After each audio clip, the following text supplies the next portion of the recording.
What's up, everybody? Hope you're well. Last time I went live, the transmission got a little weird. The signal got a little strange right when I was answering a question about using diminished scales to go from the one chord to a four chord on the blues. Someone asked me that. So I put a little progression here in a box going from A7 to D7, D being the four chord.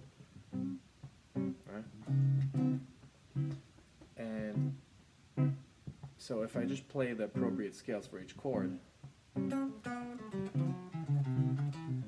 sounds good.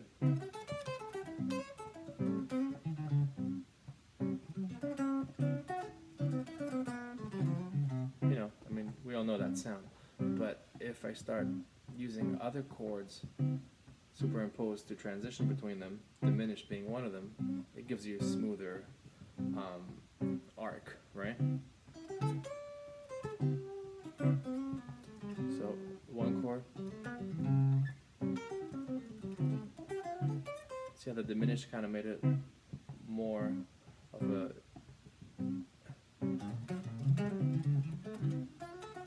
so that wasn't a diminished, but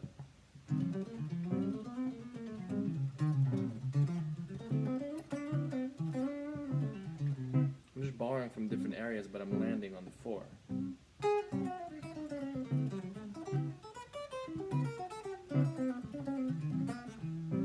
Right?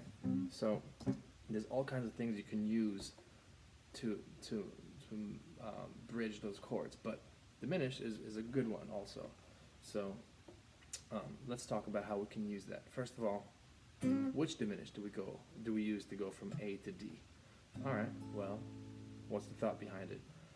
First thing is you can use the diminished in two ways. One is like a half step below, right? So that would be C sharp to D, right? Now that C sharp could also mean E, right?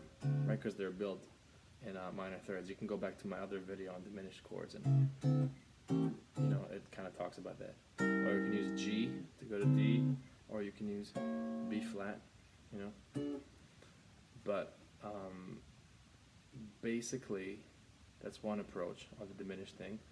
Then you can also use the A half whole, again, if you refer to the other video, but basically they're the same scale. So like a D whole half, right? It would be the same notes as an A half whole. Anyway, go back to the other video if you want a clarification on that. But that's what I would use, either A half whole, which also means C, or E flat, and so on and so forth, or I would think about it as a C sharp whole half. Again, they overlap. It's the same set of notes, but the thinking is slightly different. Now let's talk about the arpeggios using the half step below, so like the C sharp, the E, the G, and the B flat. So I'm going to play the backing track. Actually, before I do that, let me just make a few very simple lines using that scale so you can hear. So if I'm playing an A, right, and I want to go to D, I want to go to here, to that D sound.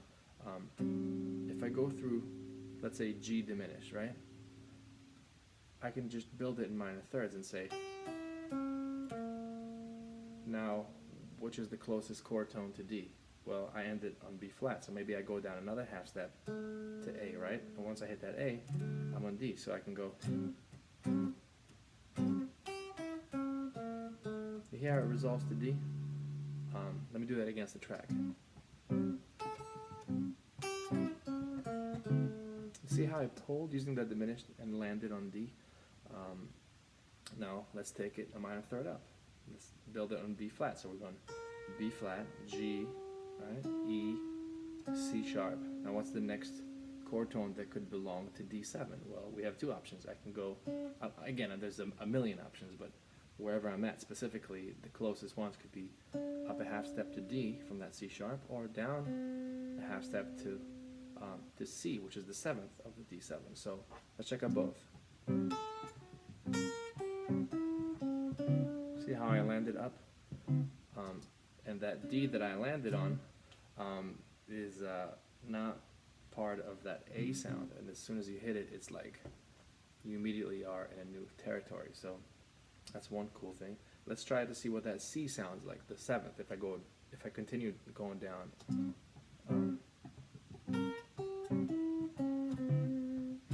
different sound, and you can continue down. Like let's go to C sharp, right? C sharp, B flat, G, E. And what's the next chord tone? I can go back down to D. I can go up to F sharp, which would be the third of D, right?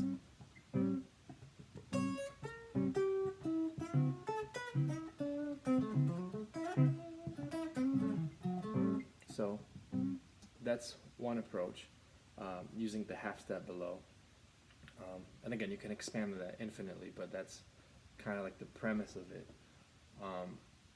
Or you could use like that half whole thing.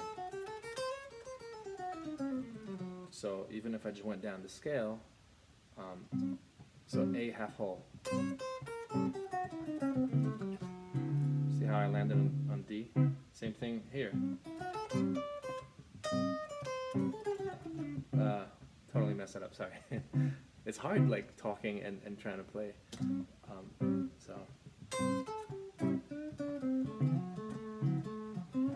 Right? And then go back to A.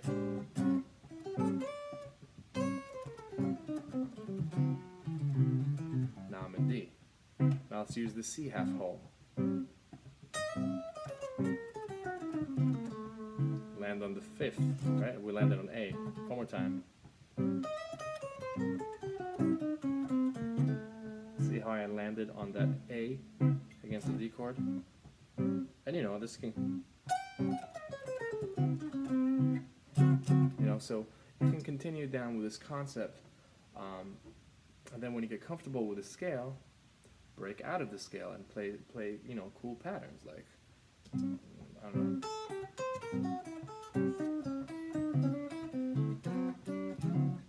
So you can get into all the diminished patterns and all that stuff and use them, even though I'm only playing an A chord and a D chord. You can superimpose all kinds of tonalities. The diminished is just one of them. So anyway, I hope that's helpful.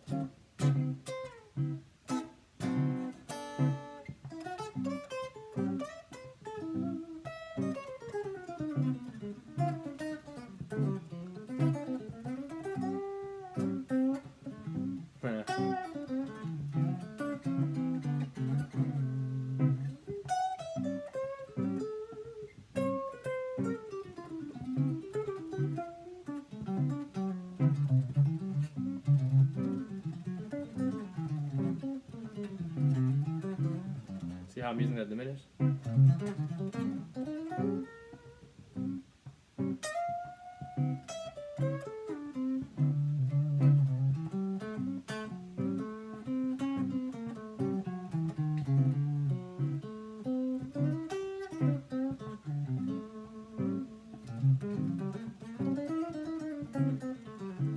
Alright. See you guys later.